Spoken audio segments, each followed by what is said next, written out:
Bonjour les amis, une petite vidéo concernant le question-réponse que j'ai publiée hier sur Facebook, donc ma page Medium Facebook, où je vous invitais à me poser des questions auxquelles je vais m'évertuer de répondre. Alors je vous remercie, merci à tous et à toutes voilà, pour votre investissement.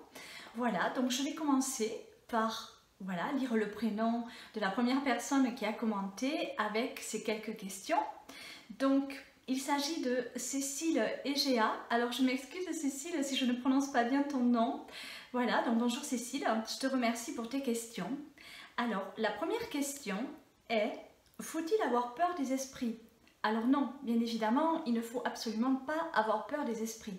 Pourquoi? Parce que la peur attire la peur, qu'il n'est jamais opportun d'avoir peur, puisque lorsqu'on a peur, on va s'abaisser vibratoirement, et que l'on va, comme dans la matérialité, donc sur Terre, attirer à soi des déboires si on s'abaisse vibratoirement, puisqu'on va interconnecter une énergie basse et on va attirer à soi des similitudes en appartenance avec quelque part la pensée que l'on aura émise, qui aura elle-même, qui comportera elle-même une vibration basse en l'occurrence, puisque si je comprends bien ta question, faut-il avoir peur des esprits? On parle de peur, donc d'esprits qui pourraient être, entre guillemets, malveillants.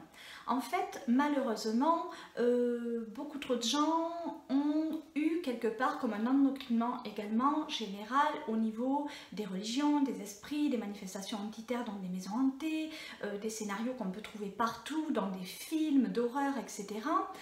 Des exorcismes, enfin on peut voir beaucoup de choses. Alors j'ai déjà fait beaucoup de vidéos qui parlent de sujets liés aux esprits, comme les manifestations d'ordre entitaire, les exorcismes, les mauvais sorts, etc. Mais ce que je voudrais en fait t'expliquer, Cécile, mais qui est valable vraiment pour tout le monde, c'est qu'en fait, vraiment, toutes les personnes sur Terre bien incarnées, et toutes les personnes qui sont dans la 4D, quatrième dimension, puisque les esprits qui ne sont pas passés dans la lumière se retrouvent dans la quatrième dimension et vivent des similitudes portées en apparence humaine, au même titre que nous, incarnés en tant qu'humains. Pourquoi je dis portées en apparence humaine, même pour des âmes qui sont dans la 4D? Mais parce qu'en fait, elles ont toujours leur corps mental actif et qu'elles interagissent toujours au travers elles, au travers de leurs faiblesses qui leur sont propres et respectives. Donc une entité qui est dans la quatrième dimension va vivre des similitudes portées en apparence humaine parce que toujours relatives aux effets qu'elle aura quelque part engendré dans la matière de son existence, de son vivant quelque part, et donc toujours attachée à des mémoires vives. Mais ce qu'il faut comprendre, c'est qu'une entité qui va par exemple faire des bruits dans une maison, une entité qui va manifester sa colère, même sur Terre, je veux dire, un humain incarné qui va être en colère ou qui va manifester une forme de violence, ce sont des humains ou des âmes en souffrance, donc en manque d'amour également, de reconnaissance. Alors, c'est toujours au cas par cas, on ne peut pas généraliser, je dirais, quelque chose d'aussi important parce que ça dépend vraiment de l'être humain incarné, ça dépend vraiment de l'entité, de l'esprit désincarné, de son état d'ordre mental en fait, tout simplement, de ses peurs en fait, de son ego mental, donc de ses peurs et de ses mémoires vives, de ce qu'il n'aura pas transmuté, de ce dont il aura besoin. En fait, c'est toujours des appels au secours. La majorité du temps, certes, il existe des âmes maléfiques, sataniques, horrifiques, pour en avoir moi-même vu et subi des attaques nocturnes. Oui, il y a des entités qui ne sont pas là pour faire le bien, qui sont là pour d'abord nous effrayer parce que physiquement elles sont horrifiques, hein. Donc c'est là qu'il ne faut pas avoir peur. Donc faut-il avoir peur des esprits? Surtout pas avoir peur. Se dire que lorsqu'on a une vision par exemple d'un esprit maléfique, hein, bon ok, c'est qu'une énergie, c'est bon, tout va bien. Si je n'ai pas peur, elle ne peut pas, ne serait-ce que me voir, et certainement pas m'impacter, puisque voilà, si on ne voit pas notre cible, entre guillemets, on ne peut pas l'impacter, ni la toucher, voilà. Donc c'est très important, bien évidemment, de ne pas avoir peur, de considérer que la majorité du temps, ce sont des âmes errantes en fait qui n'ont pas eu accès à la lumière, au palier de lumière interactif pour des raisons que la raison ignore, c'est toujours au cas par cas, et qui ont besoin d'amour. Vous savez, même les humains sur Terre, en fait, qui sont dans l'agressivité, qui font du mal, ce sont des personnes, voilà, vraiment en manque d'amour.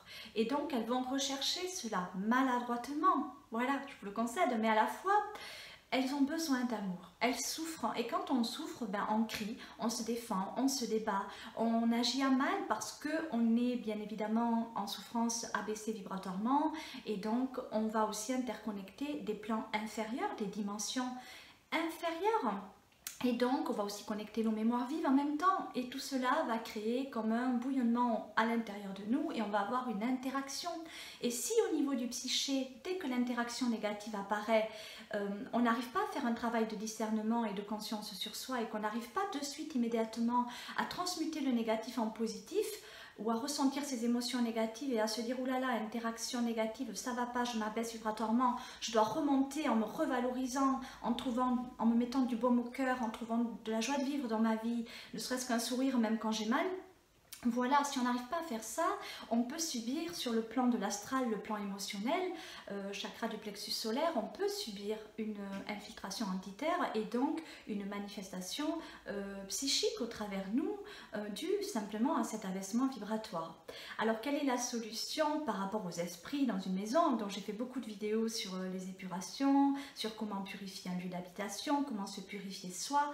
Voilà, la meilleure des solutions, bien évidemment, reste l'état de conscience. Donc soyez en conscience, soyez dans l'ici et maintenant. Quand on est dans l'ici et maintenant, on est hyper méga bien dans ses pompes, comme je dis, parce qu'on est hyper méga bien incarné. On a un bon ancrage. Quand on a un bon ancrage, en fait, on est dans la 3D. C'est comme si, effectivement, on sait que quand on a une vision, je dirais, interne au développement humain, c'est-à-dire qu'on va aller développer des dons au travers soi, on va connecter des dimensions, donc voilà, c'est clair, des dimensions multidimensionnelles, et donc on va ouvrir ses chakras et on va voir des choses, on perçoit des choses, mais on peut percevoir des choses tout en étant présent en soi et pour soi. Non, je suis ancrée, je suis ici, et ici, dans la 3D, sur Terre, ben en fait c'est l'humain qui mène la danse, donc c'est j'ai envie de voir, je vois, j'ai pas envie de voir, je vois pas. Et je dois être dans l'affirmation positive, c'est moi qui décide.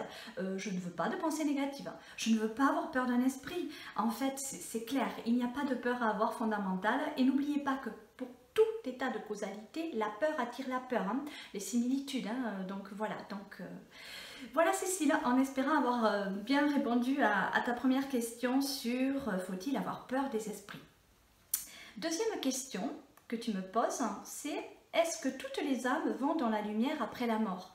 Alors non, malheureusement, toutes les âmes ne décident pas de leur plein gré, par état d'inconscience ou de subconscience, en fait, d'accéder au palier de lumière interactif. Par peur, voilà, ou en fait c'est toujours par peur, mais par peur du jugement, par peur d'abandonner sa famille, par peur tout simplement de l'inconnu.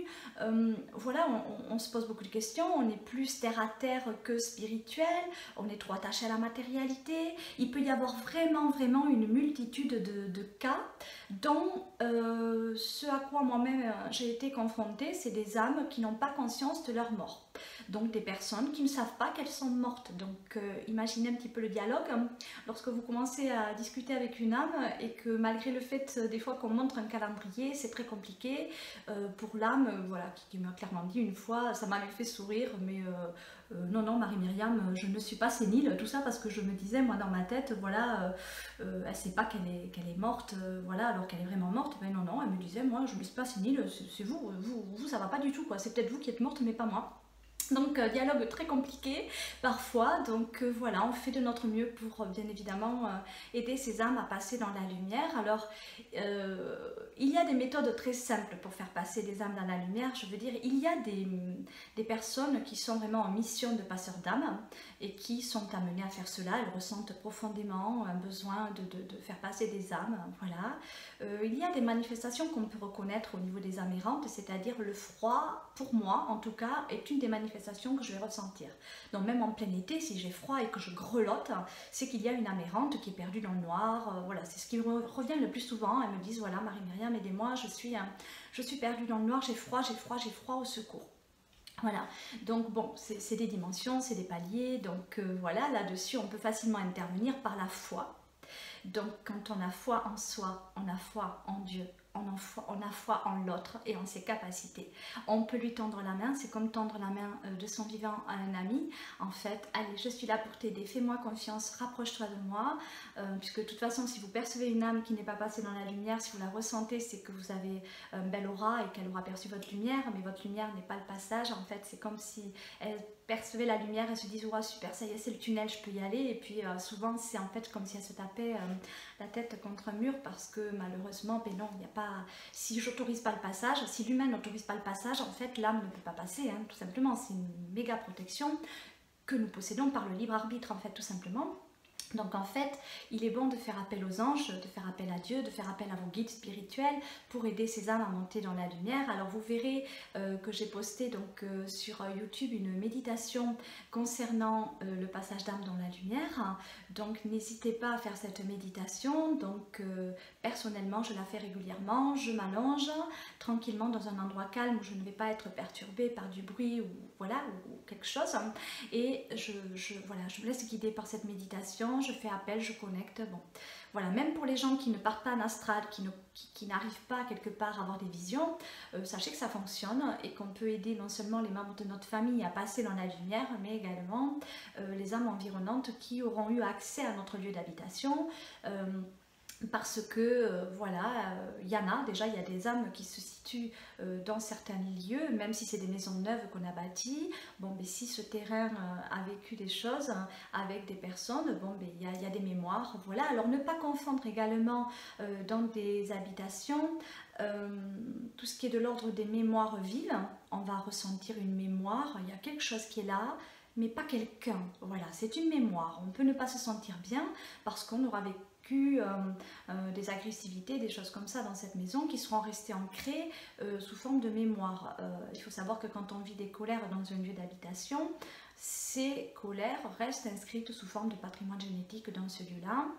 Bon, ça nous incombe de travailler cela et de purifier cela par l'état de conscience pour alléger un petit peu cette souffrance-là. Il y a une grande différence entre voilà, ces mémoires-là et un esprit qui habitera le lieu. Alors ne pas chasser les esprits, hein, voilà, vous verrez mes différentes vidéos dont je vous ai parlé en début de vidéo. Voilà, c'est vraiment, on n'a pas chassé qui que ce soit d'un endroit.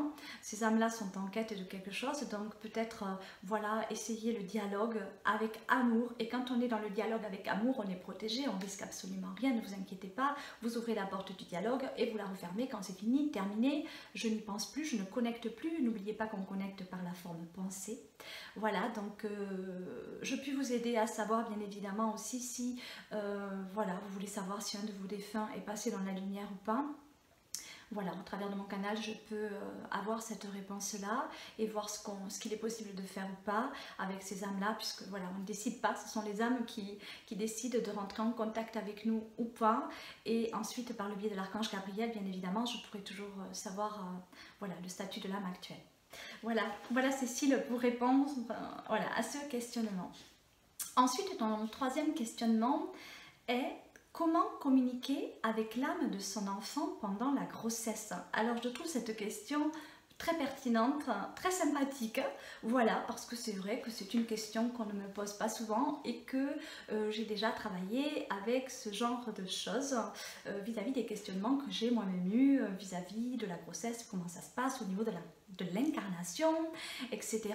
Alors comment communiquer avec l'âme de son enfant pendant la grossesse? Ce qu'il faut principalement savoir, c'est que l'âme s'incarne concrètement, réellement, qu'au moment de l'accouchement.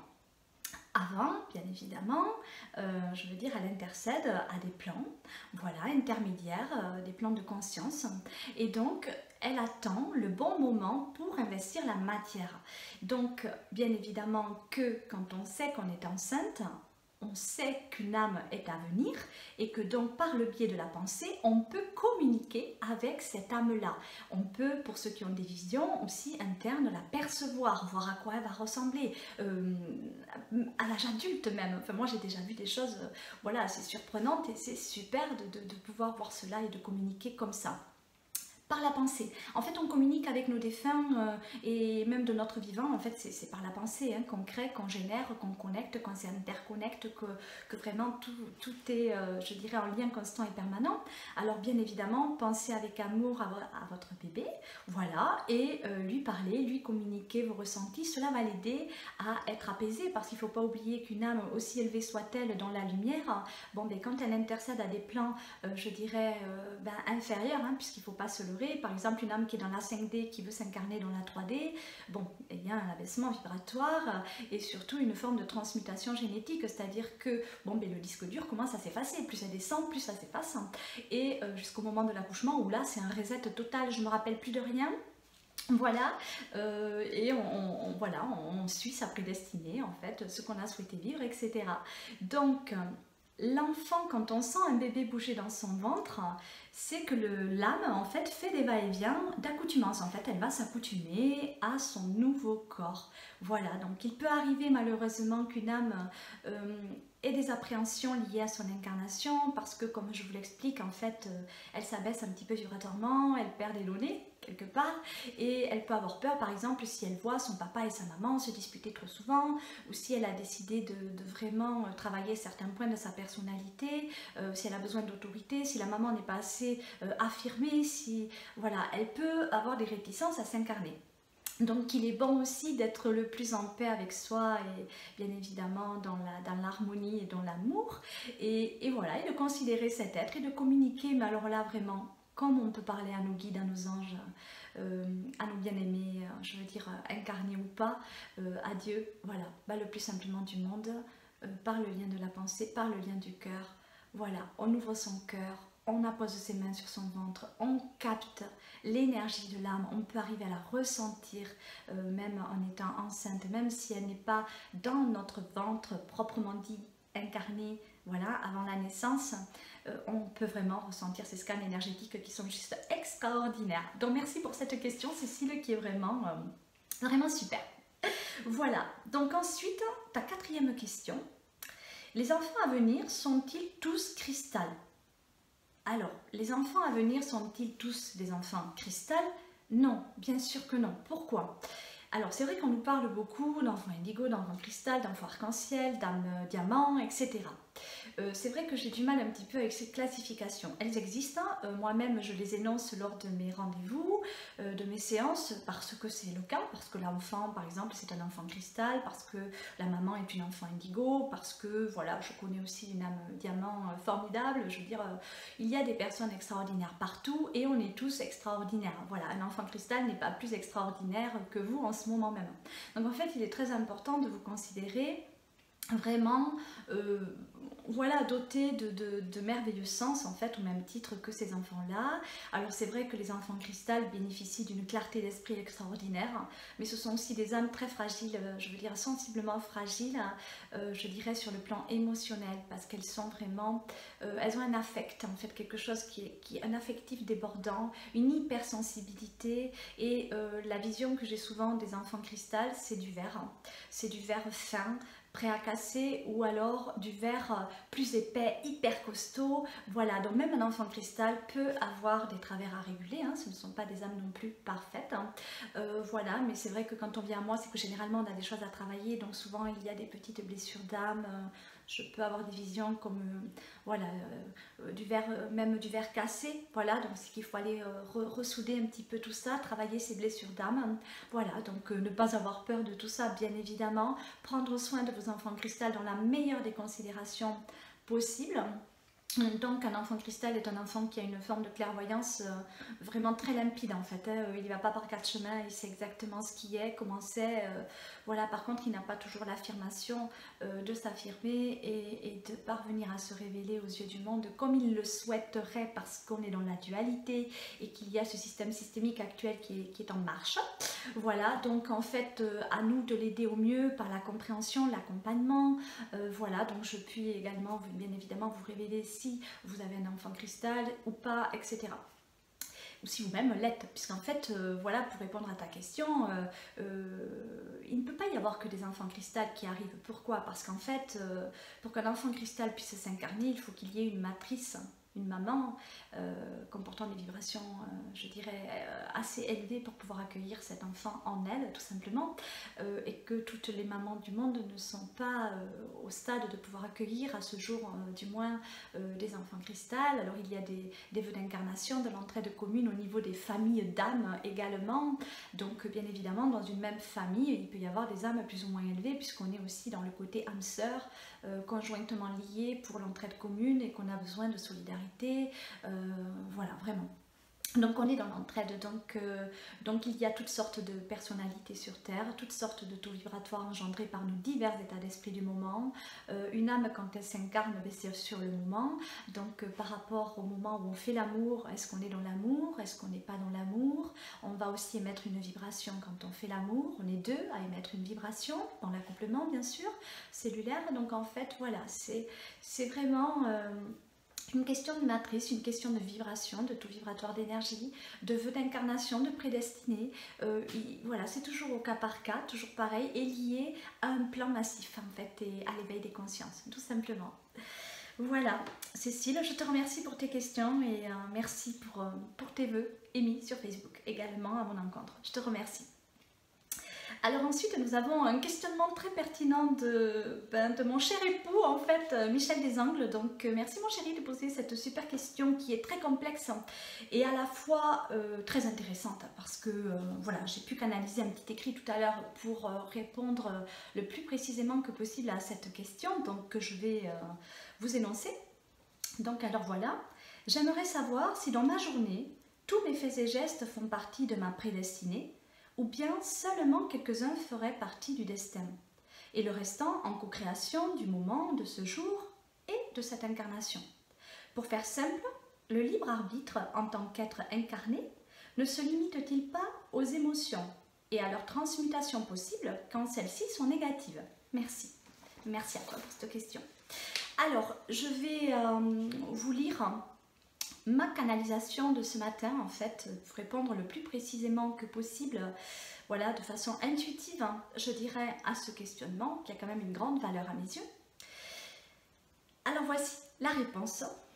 Vous définissez certains passages de votre vie avec des paramètres utiles à la rédemption de votre existence. Pas la façon dont vous allez les vivre. Votre analyse dépend de votre mode d'interaction, positif ou négatif, ce qui crée la réalité souhaitée de votre existence terrestre. Plus vous pensez à mal, plus vous créez du mal. Plus vous pensez à bien, plus vous créez du bien. Vous êtes les autocréateurs de votre propre vie et de ceux qui en découlent. Votre prédestiné étant choisi à l'avance et le temps n'existant pas, tout ce que vous vivez comporte des lignes parallèles temporelles. Vous vivez donc des similitudes portées en apparence humaine pour vous aider les uns les autres à vous réaliser le plus sainement du monde, en parvenant à comprendre, de par votre propre ressenti émotionnel, le pourquoi du comment lié à la mise à l'épreuve objective dans le but révélateur de conscience. Comprendre que tout ce que vous vivez a un sens révélateur de votre être originel, pur et exempt de négativité absolue. Le fait d'être positif passe par l'acceptation et la compréhension et relève de votre pouvoir d'affirmation, qui attire des bienfaits insoupçonnés comme l'aide angélique, les guides, les maîtres ascensionnés, par exemple, qui s'évertuent à vous aider lorsque vous formulez des demandes objectives dans l'entraide commune. Alors voilà la réponse de mon guide, mais vous savez, en fait, cela rejoint tout ce qui est de l'ordre du libre arbitre. En fait, quand on vient s'incarner sur Terre, on possède le libre arbitre, donc qui est censé, bien évidemment, nous protéger. Nous sommes en interconnexion constante et permanente les uns avec les autres et nous vivons une prédestinée commune à notre propre évolution engendrée par nos états d'esprit du moment. Alors certes, avant notre incarnation, on émet des vœux, donc on choisit, bien sûr, c'est l'âme qui choisit son parent, ses parents, ses frères et sœurs, enfin voilà, sa famille d'âme, donc on fait partie d'une famille d'âme de toute façon, de façon globale, massive, une seule et même famille, plus voilà des cellules familiales, etc., conjugales, fraternelles, etc. Donc je vous invite à aller voir bien sûr si vous le souhaitez ma vidéo sur les familles d'âmes qui vous expliquera un peu plus en détail tout cela. Donc on émet une prédestinée, oui, des grandes lignes en fait. On va émettre les grandes lignes de notre prédestinée. Et ensuite, suivant notre mode d'interaction, on va catalyser des énergies plus ou moins positives et émettre. On émet, voilà, on émet des ondes. Et bien évidemment, étant donné qu'on est sur Terre, on attire à soi exactement ce que l'on est, sans faux semblant, sans faux serment, puisqu'aux yeux de Dieu, on est tous transparents. Et à soi-même, bien évidemment. Donc, on a oublié certaines choses parce que pour apprendre, en fait, il faut repartir de zéro quelque part, avec quelque part ce packaging emmagasiné tout au long de notre existence. Donc, c'est ce que je vous expliquais justement par rapport au questionnement tout à l'heure, par rapport à l'incarnation des âmes, donc comment communiquer avec son âme quand on est enceinte, hein, voilà, avec l'âme du bébé. Donc, il est très important de comprendre que on peut communiquer, on peut interagir, on peut décider, on peut investir la matière, mais à condition d'être protégé par le libre arbitre. Donc on va prédestiner, on va choisir et on va vivre. Et c'est quand on vit en fait que à la naissance, en fait dès la naissance, on arrive et hop, il y a comme un reset. Alors à partir de là, on a oublié, on oublie. Voilà, mais c'est pour mieux se rappeler. Alors c'est un paradoxe, me direz-vous, mais non, en fait, parce que si on se souvenait de tout, ça n'aurait plus aucun sens. L'incarnation n'aurait pas de sens en fait. Donc il est sympa, je trouve, de pouvoir repartir de zéro, faire table rase, pour pouvoir investir la matière avec des bases de données, bien sûr, emmagasinées, qu'on aura vraiment de façon vraiment intracellulaire. Donc, c'est des choses qui nous sont quelque part, qu'on va emmagasiner par notre mère, voilà, un patrimoine génétique que notre maman va nous retransmettre de 0 à 7 ans. On emmagasine ces données qui vont nous servir pour le reste de notre évolution. Donc on évolue par cycle de 7 ans, de 0 à 49 ans. À 49 ans, donc notre cinquantaine, il y a comme une renaissance en fait à 50 ans. C'est comme si on se réincarnait à nouveau et on va revoir nos bases solides pour qu'elles soient solides bien évidemment et rebâtir du solide dessus. Donc, on est toujours amené à travailler sur soi. La prédestinée nous sert à préétablir des bases de données. Donc, en fait, on a des bases de données, on a des points nommés quelque part, des gens à rencontrer, entre guillemets, obligatoirement. Voilà, parce que ça correspond à notre prédestinée. Mais même si on a vécu comme un reset, en fait, même si on a ce reset qui est effectif, on a toujours quelque part comme une touche de rappel au niveau de nos mémoires vives. Alors, on a un ange gardien qui veille aussi au grain et qui permet à ce que tout se passe convenablement, mais l'investissement de la matière passe aussi par l'acceptation de son incarnation. Donc c'est accepter que effectivement il y a des choses de prédestinées. Alors oui, on se prédestine des passages de notre vie, oui, tout à fait. Donc j'aimerais savoir si dans ma journée tous mes faits et gestes font partie de ma prédestinée. Ben non, puisqu'en fait on a le libre arbitre, donc en fait je décide de lever la main ou de la baisser. Voilà, c'est aussi simple que ça. J'entends un mot dans ma tête, je ne suis pas obligée de le prononcer. J'ai le libre arbitre, c'est moi qui décide. Voilà. Donc non, pour ça, c'est voilà. Alors, ou bien seulement quelques-uns feraient partie du destin, donc ça rejoint les points nommés. Alors oui, on a des personnes à rencontrer, on a des choses à vivre et on va les vivre. Et tout ce que l'on va créer quelque part en supplément va être dû au fait de la non-compréhension de l'épreuve de vie engendrée par nos états d'esprit du moment qui vont faire appel à nos mémoires vives, qu'on doit transmuter le négatif en positif, comprendre pourquoi on est en train de vivre telle ou telle épreuve de vie, ne pas s'estimer comme étant une victime, mais au contraire considérer que si je souffre, c'est que j'ai quelque chose à rédempter, pourquoi est-ce que je suis impactée, quelle est cette blessure d'âme que je dois penser au travers de mon état psychique, penser à bien pour moi au travers tous, non penser à bien pour tous au travers moi. Voilà, on arrête la complaisance à autrui aujourd'hui et on arrête de se charger d'un poids qui ne nous appartient pas, c'est très important. Donc on décide aussi quand même de certaines choses, heureusement, parce que sinon, voilà, j'ai le choix de manger ma soupe chaude ou ma soupe froide. Ce qui va être très important, ça va être de comment je vais vivre mon épreuve de vie. Je veux dire, voilà, je vis quelque chose de difficile. Voilà, est-ce que j'accepte de vivre cette chose difficile? Est-ce que je la rejette? Est-ce que je m'estime victime ou coupable? Ou voilà, est-ce que je vais trouver cela injuste? Est-ce que je vais avoir cette mémoire d'injustice à les penser au travers moi, etc. En fait, il faut toujours considérer l'épreuve. Si on la rejette, parce qu'on estime qu'on est une victime, cette épreuve va se représenter.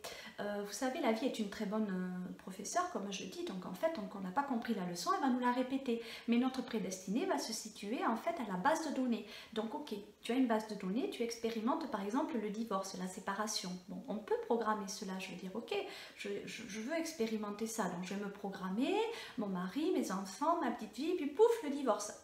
Ok, si j'estime que je suis victime du divorce parce que mon mari m'a trompé, m'a quitté, j'ai tout faux. Voilà, parce que cette situation va se représenter. Je vais retomber sur quelqu'un qui va encore adultérer, etc., qui va m'abandonner. Il peut y avoir aussi des notions de mémoire d'abandon, etc. Mais le but étant de se considérer capable et à la hauteur, en fait, d'être heureux seul, au travers soi, puisqu'on est en lien avec tous, ne plus être dans la complaisance à autrui, mais à la complaisance à soi-même, c'est-à-dire je vais me complaire par moi-même, je vais complaire mes propres attentes et je vais y parvenir. Il n'y a pas de raison, je peux vraiment créer mon propre bonheur de l'intérieur. Le bonheur n'est absolument pas lié à l'apparence, à tout ce qui est de l'ordre de l'extérieur. En fait, on peut avoir une vision externe, regarder une belle fleur, un bel arbre, pardon, et ressentir sa vibration à l'intérieur de soi. La vibration, elle est à l'intérieur de soi. La connexion d'amour, je dirais, de l'être humain se passe à l'intérieur de soi. Tout ce qui va nous procurer du bonheur est à l'intérieur. Voilà, tout le reste est lié à l'apparence. Donc il est très important de ne pas rejeter les épreuves de vie, d'essayer de travailler sur soi, de comprendre le pourquoi du comment elles nous adviennent pour pouvoir transmuter le négatif en positif, rédempter notre karma, voilà, antécédent bien évidemment à 2012. Voilà pour répondre à ce questionnement-là. Donc, ok, donc pour faire simple, le libre arbitre en tant qu'être incarné ne se limite-t-il pas aux émotions et à leur transmutation possible quand celles-ci sont négatives? Alors ça rejoint à transmuter le négatif en positif quand on s'en rend compte, parce que quand on s'en rend pas compte, en fait, en fait, on est dans l'état d'inconscience et on est dans la mise à l'épreuve en fait. La mise à l'épreuve supplémentaire à notre prédestinée se situe dans notre état d'inconscience ou de subconscience quand on est allé un petit peu trop loin. Au niveau des inexactitudes en fait, parce qu'on a souvent des jugements erronés et tout jugement de toute façon est erroné parce que c'est un jugement et qu'on n'a pas à juger, on a juste à percevoir la différence portée en apparence humaine et à ressentir ses propres émotions. Alors oui, quand on ressent une émotion, le but étant de s'en servir de cette émotion, mais à bon escient, c'est-à-dire que ok, quelles sont mes facultés, comment est-ce que je peux transmuter cette émotion négative en positive, comment est-ce que je mets du cœur à l'ouvrage dans ma vie. Voilà, donc en espérant avoir pu répondre à ton questionnement, voilà, je pense que c'est clair. Voilà, il y a une partie de prédestinée et il y a une partie de co-créativité commune puisque le temps n'existant absolument pas, nous vivons et nous connectons plusieurs états de conscience, en fait tout simplement plusieurs dimensions en un seul et même temps donné, et nous sommes dans la co-créativité massive en fait, commune et révélatrice de conscience, le but étant la révélation des consciences. Donc ce que je suis doit transparaître aux yeux du monde, voilà, ça ce sont des paroles de Dieu. Donc effectivement l'amour doit primer, l'amour doit être vraiment transparent au travers nous. Il est plus, je dirais, facile quand même de dire je t'aime au travers nous que je te déteste, donc à nous de dire ça plutôt que l'inverse. S'aimer soi, c'est aimer son prochain, donc s'évertuer à n'être que des êtres d'amour. Voilà, on n'ose pas par pudeur, on n'ose pas parce qu'il y a des mémoires, parce qu'il y a des interdits, parce qu'on n'a pas été élevé comme ça. Voilà, on ne nous apprend pas à dire je t'aime et c'est tellement dommage, mais en tout cas la vibration d'amour est partout. Donc oui, vivons notre prédestinée, acceptons la différence portée en apparence humaine parce qu'elle est utile vraiment à notre perception. Voilà, mais ce que l'on voit avec les yeux n'est pas souvent, je dirais, pour l'être humain réel, parce qu'en fait on est dans la 3D et que tout est irréel en fait, et tout est illusoire, je dirais, mis à part l'amour. Donc en fait aller voir l'amour dans toute chose pour pouvoir se révéler et parvenir à s'honorer en fait, tout simplement. Alors ensuite j'ai un questionnement de mon petit rayon de soleil en fait, Samantha Casarin Pereira, donc qui nous dit: j'aimerais savoir si lorsque l'on pense réellement positif, il ne peut pas nous arriver du négatif, ou bien malgré que l'on pense positif, notre destinée fait qu'il y aura toujours du négatif. Bisous et merci. Bisous. Alors, j'aimerais savoir si lorsque l'on pense réellement positif, il ne peut pas nous arriver du négatif. Ben non, en fait. Quelque part, quand tu penses positif, tu attires du positif, tu attires forcément des bienfaits. Donc il y a des bienfaits physiologiques au prime abord et des bienfaits, je dirais, psychologiques. Voilà, donc en fait, dans l'énergie, quand tu penses positif, tu attires à toi du positif. Donc ça c'est clair, on pense positif, on attire du positif, on acquiert une forme de bien-être parce qu'on est déjà dans l'acceptation de ce qui se passe quand on est dans le positif. Même si on vit une épreuve de vie très douloureuse, le fait d'être positif va régénérer nos cellules, va redynamiser notre potentiel énergétique puisqu'en fait on va être plus élevé vibratoirement et donc on va catalyser une énergie vibratoire beaucoup plus dense, beaucoup plus forte et on va avoir cette force, cette canalisation puisqu'on a tous des dons et que quand on pense positif on développe des sens et bien évidemment tout s'ouvre au niveau des chakras, on a plus de clairaudience, clairvoyance, clairomniscience et donc on sait en fait, on sait donc on perd pas de temps à souffrir dans une épreuve de vie et on se révèle à soi-même. Donc en fait oui, penser positif est forcément bienfaisant. Pourquoi? Parce qu'en tant qu'être humain en fait, le fait de penser positif va nous servir à épurer le négatif, vraiment sur le plan du psychique. Ça se passe comme ça. Mais sur le plan physiologique, le plan vraiment de l'organisme en fait.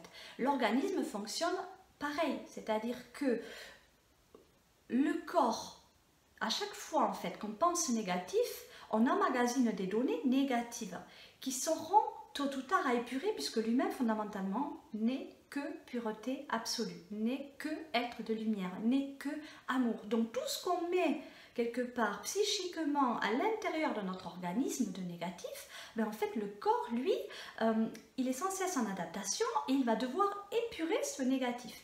Donc quand on pense négatif, on attire du négatif, il y a des choses qui vont se cristalliser à l'intérieur de nous, qui vont se stocker, donc on a plusieurs émonctoires à l'intérieur de nous qui nous servent à évacuer ce négatif physiologiquement parlant. Alors que sont les émonctoires? Le foie, la peau, les reins, le poumon, l'anus, les narines aussi, puisque le fait de respirer va aussi évacuer les choses, et puis voilà tout ce qu'on peut rejeter par les narines, bien évidemment, quand on est enrhumé, etc.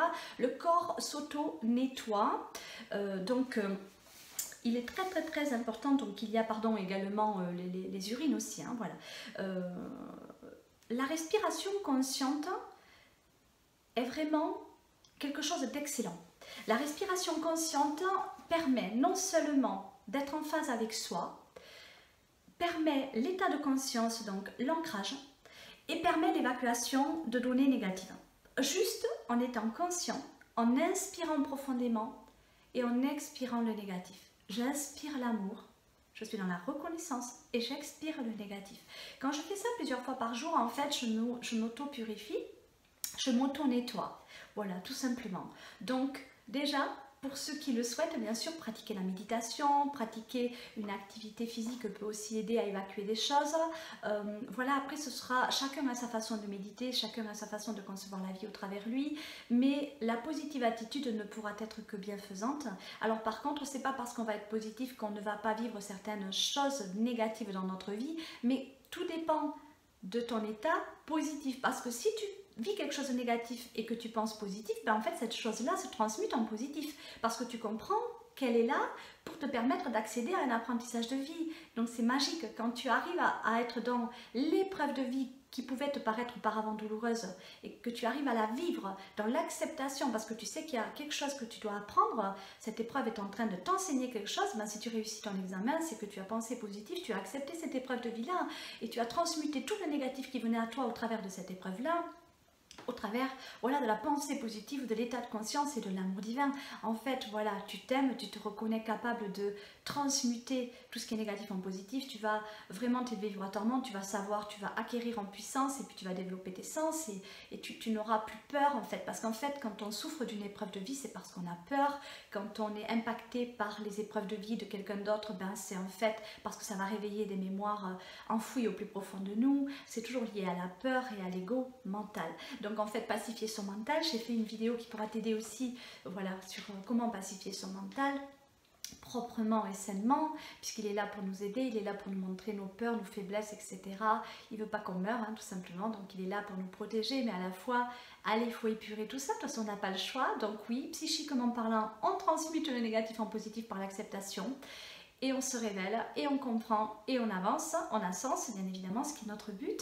Et ensuite, voilà, le corps physique, on ne peut l'aider que si psychiquement ça va bien. Au niveau du physique, ça va, puisque quand on est recentré dans le cœur, le chakra du cœur étant relié à la forme mentale et à la forme pensée, et relié à notre glande endocrine du thymus, quand ça va bien dans la tête, en fait, ben ça va bien partout ailleurs, puisque le thymus, voilà, correspond à nos défenses immunitaires, et donc, bien évidemment, on va se blender énergétiquement parlant, on ne sera plus impacté par le négatif quand on est positif. Donc en fait, oui, le positif ne peut être que favorable. Voilà, et te permet de transmuter en fait absolument tout dans ta vie. Voilà, c'est un effet magique la positive attitude. Alors, ou bien malgré que l'on pense positif, notre destinée fait qu'il y aura toujours du négatif. Ben non, en fait, voilà, parce que comme je te l'expliquais, non, quand tu penses positif, le négatif n'existe plus. Voilà, tu le transmutes en fait, tout simplement.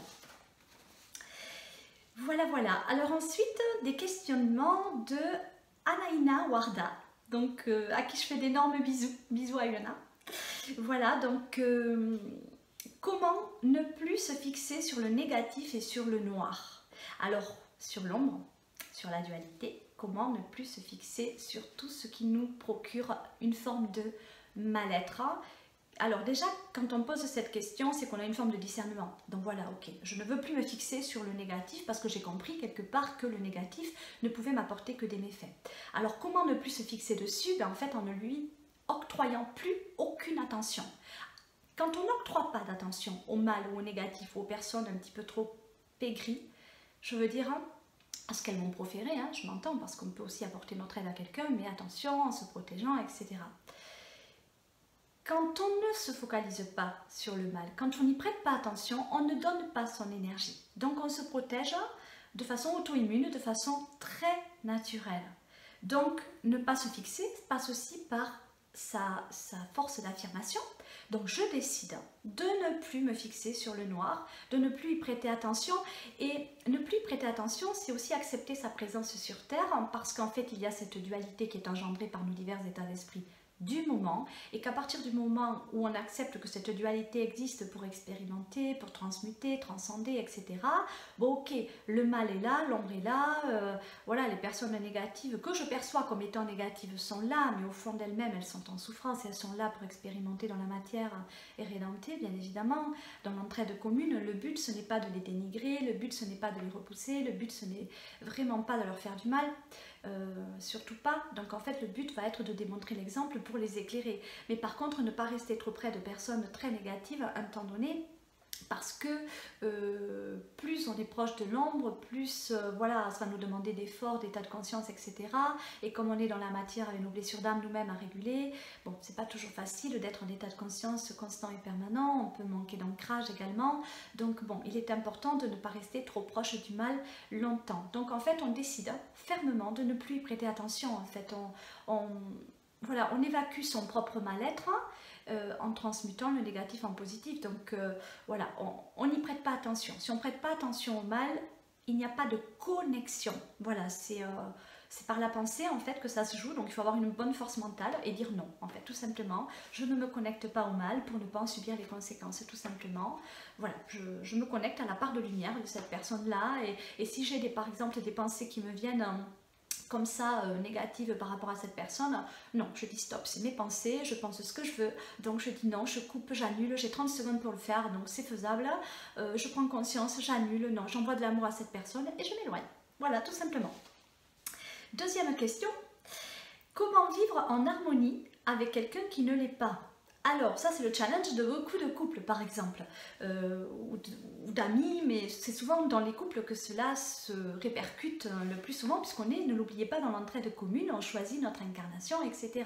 On prédestine, voilà, les grandes lignes de notre destinée. Donc, comment vivre avec quelqu'un qui n'est pas en harmonie, qui n'est pas sur la même longueur d'onde que nous? Ben en fait, il s'agit de longueur d'onde justement, de vibration. Donc qu'est-ce qui se passe? Si par exemple vous êtes très élevé vibratoirement, vous êtes un être d'amour, vous êtes dans la lumière, vous êtes là, d'accord? Donc en fait, si votre bien-aimé est très abaissé vibratoirement, quelqu'un d'aigri, quelqu'un en colère, quelqu'un qui rougaille tout le temps, qui n'est jamais satisfait de rien, qui se trouve toujours des excuses pour ne pas y aller, etc. Enfin, s'il est là et vous là, il y a un grand décalage. Mais il est utile ce décalage, parce que si vous étiez tous les deux là, là on est dans le côté âme sœur, c'est cool, c'est un ami aimant, voilà, une âme investie d'une énergie extraordinaire, on travaillerait en fait, c'est cool, il y a un respect mutuel, on est là dans l'entraide commune, voilà, ce qui arrive parfois, mais je veux dire, voilà, donc c'est des choses qui sont méritées bien évidemment dans la vie, on a tous des missions de vie différentes, je veux dire, voilà, mais tout est mérité et tout est bienfaisant, je dirais, dans l'absolu, parce que même quand il y a une grande différence vibratoire entre deux êtres, ben en fait, qui se sont donné la main dans l'incarnation, ben c'est pour s'éclairer, quoi. Donc en fait, les deux ont quelque chose à apprendre. C'est pas parce que on perçoit que quelqu'un est plus élevé que l'autre que lui, ça y est, il a tout compris, et puis lui, le pauvre, il rame, et puis c'est lui qui doit tout faire pour le ramener au bon niveau. Non, non, non, non. En fait, tant que la personne perçoit que il y a du négatif chez une autre personne, c'est que cette personne elle-même, elle est touchée, elle est impactée par le négatif de l'autre personne. Donc en fait, elle a quelque chose à transmuter, à aller penser ses mémoires, comme par exemple l'injustice, etc. Donc il y a toujours, voilà, quelque chose à travailler sur soi. Mais le but de quelqu'un qui se sent dans l'harmonie, qui se sent dans l'amour et qui est un petit peu comme bombardé de mauvaises ondes par une personne un peu plus aigrie, ben le but c'est pas bien évidemment de tomber dans l'aigreur aussi et d'être deux à rougailler, deux à être en colère, avoir à se taper dessus. Non. En fait, le but pour la personne qui perçoit vraiment ça, que là c'est négatif, bon ben je vais éclairer cette personne, mais par contre je reste là. Voilà, je ne vais pas m'abaisser à son niveau, c'est-à-dire elle est en colère, très bien, reste en colère, mais moi je t'envoie de l'amour, moi je t'éclaire, à la limite je vais te parler, mais je vais te parler en employant si possible le jeu. Voilà, je pense que, voilà, est-ce que je peux t'aider, voilà, je peux t'aider, je peux te, voilà, dire des choses qui vont aider en fait. Il faut vraiment aider cette personne-là, ne pas la dénigrer, être dans la compassion, mais ne pas s'abaisser à son niveau. C'est le plus dur en fait, voilà, quand on est avec des personnes un petit peu aigries, en perte, oui, vibratoire, en abaissement vibratoire, c'est le plus difficile, ça va être de lutter contre ses propres démons en fait, je dirais, parce que effectivement, cette personne elle-même, quand elle est abaissée vibratoirement, bon ben, elle est psychiquement impactée par des âmes basses qui ne sont pas passées dans la lumière, donc elles vont s'en donner à cœur joie parce qu'elles ont besoin de nourriture et donc elles vont prendre tout, elles vont le posséder, psychiquement parlant. Ça peut aller bien évidemment, je dirais, plus dans l'ordre du physique aussi, mais là on est dans quelque chose de plus abaissé vibratoirement, mais si ça se limite vraiment à une perte d'harmonie, une perte de vitalité, une aigreur, quelque chose que la personne a du mal à vivre, on peut toujours l'aider, on peut démontrer l'exemple, mais c'est vraiment l'exemple qui va faire foi, qui va apporter le plus de bienfaits, parce que la parole, quand on parle à quelqu'un d'aigri ou d'en colère, ben en fait, on se rend compte que le poids des mots n'est pas suffisant et l'interprétation va être différente de toute façon par rapport à notre vécu, puisque aussi élevé que l'on puisse être, je veux dire, on a un vécu différent, on ne peut pas ressentir profondément, concrètement parlant, si on n'a pas développé tous ses sens, bien sûr, l'état émotionnel, rationnel, je dirais, de la personne qui est en souffrance. Donc en fait, voilà, essayez juste d'être là en amour pour pouvoir l'aider, l'épauler, mais il y a vraiment qu'à démontrer l'exemple en fait, mais surtout ne pas vous abaisser à son niveau. Alors prendre la fuite n'est jamais la solution. Personnellement, en canal, il ne m'est jamais dit à une personne, voilà, dit ni conseillé, de toute façon je n'ai pas à prendre le pouvoir sur qui que ce soit, voilà, les personnes entendent ce que je dis, mais le but c'est qu'elles s'écoutent elles-mêmes, en fait, tout simplement, qu'elles écoutent leur clair ressenti, ce que j'invite à faire lors de mes séances et de mes guidances. Donc en fait, vraiment, c'est, voilà, il ne m'a jamais été dit à quelqu'un qui vit des difficultés de couple de divorcer, puisqu'en fait il y a un engagement d'âme, il y a de la redevabilité karmique également, donc on est là dans l'entraide objective pour s'aider mutuellement à se révéler. Alors voilà, donc toujours essayer de comprendre ce qui se passe, ne pas s'estimer être victime et ramener l'harmonie dans le foyer, ramener l'harmonie à la maison, ramener l'harmonie, la joie de vivre. Ça peut, voilà, vraiment quand vous vivez avec une personne qui est comme en burn-out par exemple, voilà, là il faut redynamiser les cellules, donc en fait il faut faire appel à la joie de vivre, alors tout ce qui vous procure du plaisir, de la joie, de l'engouement. Prenez du temps aussi pour vous aérer, ne restez pas trop proche non plus tout le temps, je dirais constamment, de cette personne-là. Voilà, allez faire du sport, allez jouer de la musique, allez vous balader dans la nature, allez vous connecter à votre être intérieur, faites des méditations, faites ce qui vous procure du bien-être. En fait, ça peut être de la cuisine, ça peut être du bricolage, ça peut être vraiment tout.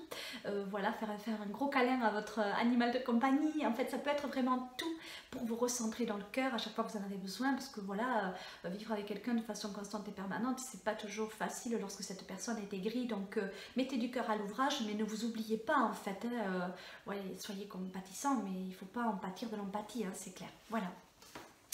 Voilà. Question numéro 3. Comment guérir ses blessures?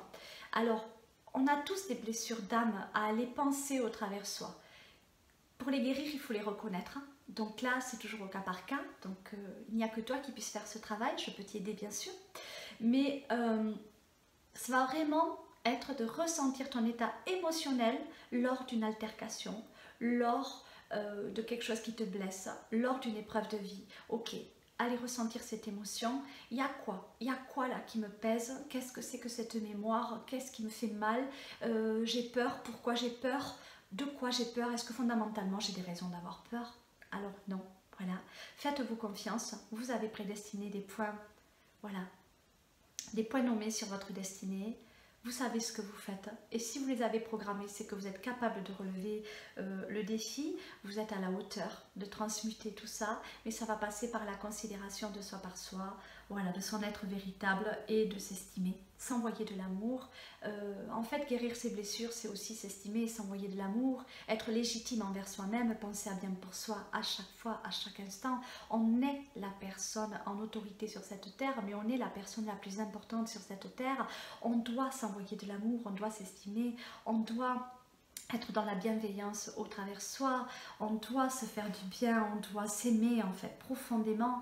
Et rien que le fait de faire ça, à chaque fois qu'on a des pensées négatives, hop hop hop, cette pensée négative, à quoi est-ce qu'elle fait appel, elle me fait penser à quoi, voilà, là je vais transmuter, je vais commencer à considérer ce qui m'arrive dans ma vie, je vais mettre vraiment du cœur à l'ouvrage de ma vie. En fait, oui, c'est un travail, l'incarnation, ça demande de mettre du cœur à l'ouvrage.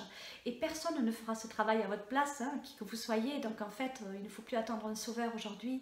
Change-toi, le monde changera. Change tes pensées et tout change autour de toi. La positive attitude, c'est quelque chose d'extraordinaire parce qu'en fait, il y a une forme de relativité objective autour de soi qui va se manifester en nous. On va ressentir l'autre comme nous. Et donc, si on ressent l'autre comme nous, on n'a plus envie de lui faire du mal, on n'a plus envie de penser à mal de lui, etc. Et par rapport à soi, vraiment guérir ses blessures, c'est penser à bien pour soi. À chaque fois qu'on a mal, hop, je pense à bien pour moi. Voilà, j'adore ce mot parce que penser ses blessures, c'est comme mettre un pansement. Mais si on met un pansement pour cacher juste l'apparence de la blessure, ce que l'on voit, vous voyez, par exemple, je me fais une plaie, je mets un pansement, mais il n'y a pas d'antiseptique. Moi, je m'entends, je ne suis pas favorable aux antiseptiques chimiques. Par contre, tout ce qui est de l'ordre naturel, comme l'aloe vera, vous pouvez y aller à vœu et à souhait. Donc, voilà. Mettre un pansement alors qu'il y a un trou dessous, ça ne servira à rien. C'est comme quelqu'un qui est en burn-out et à qui on va donner des antidépresseurs. Bah, c'est comme s'il y a un trou dans une tapisserie, on met un bout de papier, on cache et c'est tout. Le trou, il est toujours dessous, la blessure est toujours dessous. Donc en fait, il faut absolument aller au fond de cette blessure, accepter la douleur et aller voir. Ça demande du travail, ça demande une forme d'acharnement, oui, parce qu'on est dans le côté carné de la matière. On est investi, voilà, on est une énergie investie dans un corps physique, on est incarné. Donc il faut aller voir vraiment à l'intérieur de soi, qu'est-ce qu'il y a? C'est quoi cette blessure? Et hop, je pense à bien pour moi, j'envoie de l'amour à mon corps, je me remercie, je me gratifie. Voilà. Voilà ce que je peux te dire par rapport à ça. Quatrième question, comment attirer à soi quelque chose que l'on souhaite? Alors, attirer à soi quelque chose que l'on souhaite, on est dans la loi de l'attraction et de la faisabilité de cet objectif au travers soi. Toujours pareil, au niveau engendrement, procréation, prédestinée, on a tous un cursus, une prédestinée différente. Donc moi personnellement, je ne crois pas que quelqu'un qui ne doit pas expérimenter, qui n'a pas souhaité expérimenter par exemple la richesse dans cette vie, de par le fait de proclamer quelque part cette loi de l'attraction. Je m'entends sur le plan, ouais j'ai la clé, moi je sais, je pense que je vais gagner au loto, je vais gagner au loto. Alors si on a décidé de ne pas gagner au loto avant notre incarnation, parce qu'on doit expérimenter par exemple la pauvreté, ou du moins le savoir se contenter de ce que j'ai sans notion de manquer, je veux dire on ne va jamais gagner au loto. Donc en fait ça ne fonctionnera pas, parce qu'en fait il y a intrinsèquement en nous des mémoires cellulaires qui font qu'on doit vivre telle ou telle expérience et qu'ensuite le reste c'est du supplément. Alors la loi de l'attraction attire à nous exactement ce que nous sommes, donc soyons des êtres d'amour, bien évidemment, soyons dans la bienfaisance absolue, et lorsqu'on est dans la bienfaisance absolue, bien évidemment, on attire des bienfaits. Quand on a un projet qui est réalisable à souhait, on le ressent au plus profond de soi parce que c'est quelque chose qui vibre. Donc je veux ça, et ça vibre en moi. Alors là, c'est que je peux y aller, c'est que c'est accessible. Alors je peux aussi vous aider sur ce plan-là au niveau médiumnité, canalisation, etc. Vous retransmettre des messages de vos guides si vous le souhaitez, bien sûr. Mais quelque part cela correspondra toujours à votre prédestiné, donc je veux dire c'est super parce que consulter un médium c'est super. Pourquoi? Parce que bien évidemment on a des clés, on a des révélations, c'est génial, mais de toute façon qu'on consulte ou pas, on va le vivre tout ça. Donc voilà, ça ne peut qu'appuyer, aider, et aujourd'hui c'est vrai qu'avec quelque part cette histoire de 5e dimension, ok les vibrations augmentent, il faut y aller et on a besoin d'aide, et quelque part les personnes qui ont développé le plus de sens sont censées aider ceux qui sont en plein éveil et qui voilà, donc qui ont envie de savoir et de reconnaître et de se reconnaître en fait au travers du monde et au travers soi, et donc on est là dans l'entraide commune. Alors attirer à soi vraiment quelque chose que l'on souhaite, si ça vibre, dites-vous que c'est possible. Si vous sentez que c'est illusoire, voilà, allez voir aussi votre mental, qu'est-ce qu'il vous dit à ce moment-là, parce que je veux gagner au loto, je vais jouer au loto. Mais si vous jouez au loto et que derrière vous avez votre mental qui interagit à vous dire non mais tu gagneras jamais, c'est fini, la loi de l'attraction déjà c'est terminé, c'est bloqué. Donc il y a un blocage. Pourquoi il y a ce blocage? C'est karmique. On remonte le temps et on va voir cette pensée. Qu'est-ce qui m'a dit mon mental là? C'est pas possible que je gagne au loto? On va voir si c'est pas possible. Et on va aller voir justement, on va aller penser ces blessures pour que plus tard, pourquoi pas dans une autre incarnation, ben, je puisse gagner au loto. Tout en sachant bien sûr que l'argent ne fait pas le bonheur, voilà, et que seul l'amour le peut. Voilà, l'argent aujourd'hui contribue à ce système systémique, mais que fondamentalement, voilà, toujours pareil, on perd de l'argent, on perd nos biens, on est malheureux, donc c'est pas ça qui nous rend heureux, c'est l'amour de soi, par soi, en lien avec tous dans l'entraide commune. Voilà pour ce questionnement. Et pour finir, le 5e questionnement, comment ne pas être victime de la société? Alors ça, c'est une question qui me plaît beaucoup. Comment ne pas être victime de la société? Toujours pareil, en s'estimant, en se révélant et en s'affirmant. Je passe à l'action. Ne pas être victime de la société, ça veut dire passer à l'action. Passer à l'action au travers soi, au travers de son état de conscience. Pour tous les gens qui sortent de la société actuelle par des procédés du genre plus de permis de conduire, plus de carte d'identité, plus de carte vitale, je ne vais plus voter, je ne vais plus... Bon, voilà, bon, il y a beaucoup de choses que je cautionne là-dedans, en fait absolument tout, sauf que dans ce système, c'est en place. Il y a des choses qui sont en place, il y a des lois terrestres qui sont mises en place, et que si on déroge quelque part à ces lois, ben on est punissable par la société actuelle. Par contre, on répond tous à la loi de causalité. Donc la seule des lois à laquelle on répond, c'est la loi de causalité. Cette loi universelle qui est extraordinaire, qui dit que chaque cause a un effet et chaque effet a une cause, au travers soi-même. On attire à soi exactement ce qu'on est, sans faux semblant. Donc qu'on fasse du déni ou pas, on peut dénigrer autrui et ne pas se dénigrer soi, on peut, je veux dire, voilà, le but bien évidemment n'étant pas de se dénigrer, ça c'est clair, de ne pas s'auto-juger, de ne pas s'auto-critiquer, de ne pas s'auto-victimiser, voilà, mais de toute façon, je veux dire, on fait partie de ce système, et qu'on le veuille ou pas, on crée au travers soi ce que nous sommes, donc on attire à soi. Si cette société en est à là où elle en est aujourd'hui, c'est de notre co-responsabilité commune.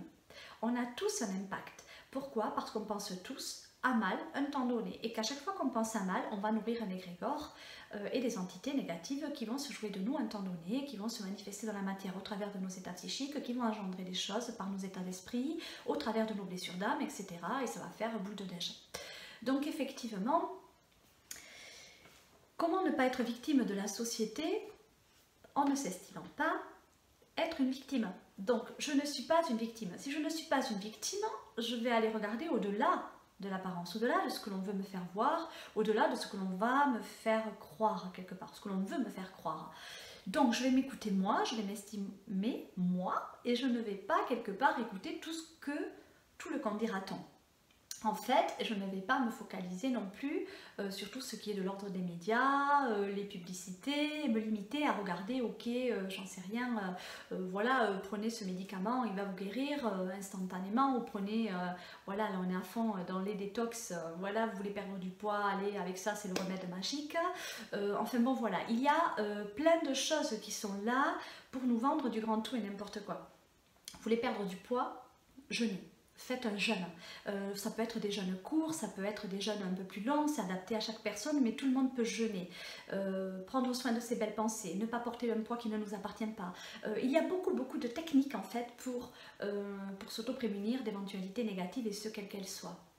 Par contre, on dépend tous à des degrés différents de la société, et même pour les gens qui veulent se désolidariser, je dirais, de la société actuelle, de ce système systémique actuel, ben en fait on va nous rattraper où qu'on soit, hein. Et puis après il y a des formes de déni qui peuvent exister aussi, quelqu'un qui n'a pas de permis, quelqu'un qui ne possède rien à lui, quelqu'un qui ne vit qu'avec de l'argent liquide, déjà il est lié à l'État par l'argent, parce que l'argent, bon, ben, il a été créé par un État, donc de toute façon voilà, on n'est jamais fondamentalement délié, je dirais, de ce système. Il y a toujours un fil quelque part, et on a beau en couper quelques-uns, il en restera toujours. Prenons l'exemple de quelqu'un qui n'a pas de propriété à lui, qui n'a pas de permis, qui n'a pas de carte d'identité, pas de carte vitale, qui ne fait pas de déclaration d'impôt, qui va par exemple travailler au noir, etc. Bon, il est quand même relié au système, parce que bon, je suppose que cette personne-là ne vit pas non plus dans les bois, sans rien, donc peut-être qu'à un moment donné, elle conduit la voiture de quelqu'un qui lui aura un permis de conduire, qui lui aura une assurance voiture, qui lui rendra des comptes au système et habitera peut-être un temps donné chez un ami. Donc il y a toujours des formes de déni possibles et imaginables. Je ne conseillerais pas, quelque part, au vu de ce questionnement, je ne conseillerais pas de dénigrer le système, parce que la dénigration n'est pas positive de toute façon. Voilà, il faut vraiment aller voir au fond des choses de ce système et se reconnaître soi. Donc je ne suis pas une victime, tout simplement. Si moi j'estime ne pas être une victime, c'est moi qui décide. C'est moi qui décide de ce que je vais donner ou pas à ce système. Est-ce que je lui donne du crédit? Est-ce que j'y prête de l'attention? Personnellement, je ne vote pas. Personnellement, j'agis à bien au travers moi pour le démantèlement du système. Alors comment agir à bien au travers soi pour démanteler le système systémique actuel? Ben, bien évidemment, ne pas donner notre pouvoir, ne pas donner notre argent à des associations qui n'en valent pas la peine, ou à des commerces qui n'en valent pas la peine, qui nous utilisent, qui nous vendent du tout et n'importe quoi, qui nous affaiblissent sur le plan hormonal en nous vendant des méga plats, je dirais par exemple préparés, voilà, des choses qui seront mortes et conditionnées, puisque voilà, quelque chose qui va se conserver longtemps, c'est un produit mort. Quand on consomme par exemple des produits animaux, c'est des cadavres, c'est une viande en décomposition, avec des mémoires de souffrance, on se nourrit absolument de tout ça. Voilà, en fait la seule nourriture positive, c'est bien évidemment tout ce qui est de l'ordre du vivant et du vibrant, et ce qui va densifier nos cellules, ça va être aussi le plein air. Arrêtons de nous enfermer chez nous, voilà, allons voir des maraîchers, allons faire nos courses, voilà, le plus librement que possible, enfermons-nous le moins que possible en fait, parce que si on y regarde bien, on est toujours enfermé. On vit dans une boîte, on dort dans une boîte, on part au travail dans une boîte, que ce soit dans notre voiture, dans des transports en commun, on est toujours enfermé quelque part en fait, et on nous conditionne, on nous divise, voilà, tout ça c'est pour mieux régner, pour mieux nous affaiblir, voilà, il faut sortir de cet enfermement. On travaille enfermé, on va s'amuser pour la plupart d'entre nous dans des lieux enfermés. Moi jeune, je suis d'origine portugaise, j'ai vécu les fêtes en plein air, les balles en plein air, j'ai vécu le jardinage en plein air, le lavage du linge à la main en plein air, les grands repas de famille en plein air, voilà, la joie de vivre, d'aller se balader. Enfin, je veux dire, voilà, c'est ça aussi, retrouver sa liberté, c'est sortir de l'enfermement actuel, ne pas donner de crédit à ce qu'on ne souhaite pas alimenter. Voilà, éviter les grandes surfaces, éviter les grands, mais voilà, on a des obligations qui sont de l'ordre du système, c'est-à-dire voilà, avoir une voiture, rouler sur du bitume, avoir une assurance voiture, voilà. Alors après, c'est vrai que quand on évolue, il y a certaines choses qu'on n'utilise plus, comme la carte vitale, puisque quand on va bien psychiquement, physiologiquement, je vous assure que tout va très bien. Voilà, on n'a plus besoin de cautionner ça, en fait. Je veux dire, voilà, plus de médicaments, plus de pharmacie. Par contre, oui, aux médecines alternatives. Je connais moi-même de très bons thérapeutes, donc si cela vous dit d'avoir leurs coordonnées pour des soins énergétiques, pour des épurations, voilà, que je fais moi-même d'ailleurs, mais je connais de très bons thérapeutes qui travaillent avec l'énergie, et c'est ça la véritable guérison à tout point de vue, physique et physiologique. Ça passe par l'énergie. Alors voilà, comment ne pas être victime de la société en ne s'estimant pas être victime, en ne donnant pas de crédit, en ne prêtant pas attention au mal et à ce qu'on ne veut plus voir se réaliser sur cette terre. Alors je vous remercie pour votre aimable attention, cette vidéo a duré un petit peu plus d'1 heure, donc j'en referai d'autres, je reposterai voilà, sur ma page Medium Facebook, voilà, d'autres questions-réponses, donc je vous remercie de bien vouloir y participer parce que je pense que ces questions sont vraiment porteuses de bienfaisance pour tout un chacun. Donc merci à vous pour votre écoute et je vous dis à bientôt pour d'autres vidéos, soyez heureux.